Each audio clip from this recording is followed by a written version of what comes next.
নেশা বিরোধী অভিযান যেটা আমাদের প্রতিদিনই চলছে এবং সেই ধারাবাহিকতায় গতকালকেও স্পেশালভাবে কিছু করা হয়েছে যে বিভিন্ন জায়গাগুলিতে বিশেষ করে আমরা স্কুল কলেজ চৌমুনিগুলি এবং মার্কেট এরিয়া এগুলির মধ্যে প্রিন্টতে আমরা সেভাবে আমাদের স্টাফ সেভাবে ডিপ্লয় করেছি করার পর যে ইনপুট আসে তাতে দেখা যায় যে কিছু কিছু ক্ষেত্রে অটো নিয়ে এসে ড্রাগস বিক্রি করছে, কোথাও বাইক নিয়ে কোথাও স্কুটি নিয়ে।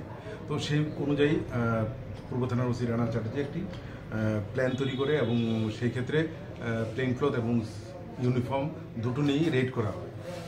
এতে দেখা যায় যে টোটাল 4 জনকে ধরা হয়েছে, যাদের কাছ থেকে প্রায় 250টি ভায়েল পাওয়া গেছে ড্রাগসের, হিরোইনের এবং একটি আপনি যেটা দেখতে পাচ্ছেন একটি বক্স পাওয়া গেছে যেটাতে টোটালি হিরোইন, এটা 9 গ্রাম হিরোইন আছে। তো তাদের সাথে 4টা বাইক, মানে একটি বাইক, একটি স্কুটি এবং একটি অটো, এবং এদেরকেও ধরা হয়েছে। যদিও অটো চালক ও পালিয়ে যেতে সক্ষম হয়েছে, কিন্তু ওকে আমরা অ্যারেস্ট করব। তো এদেরকে আজকে কোর্টে পাঠানো হচ্ছে পুলিশ রিমান্ডের প্রেয়ার সহ।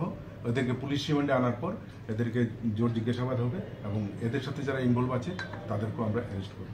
তো এদেরকে লালমাটিয়া, ধলেশ্বর, আশ্রম চৌমুনি এই সমস্ত এলাকা থেকে ধরা হয়েছে। এই ড্রাগসের তো বাজার মূল্য নট লেস দেন 2 লাখ। মোট কত গ্রাম রয়েছে এখানে? টোটাল 6 এবং 9 গ্রাম, টোটাল 15 গ্রাম হিরোইন। তাদের নামগুলি হচ্ছে আব্দুল হোসেন, অমিতাভ মজুমদার, মিঠু মজুমদার, আরেকজন হচ্ছে পিন্টু মিয়া।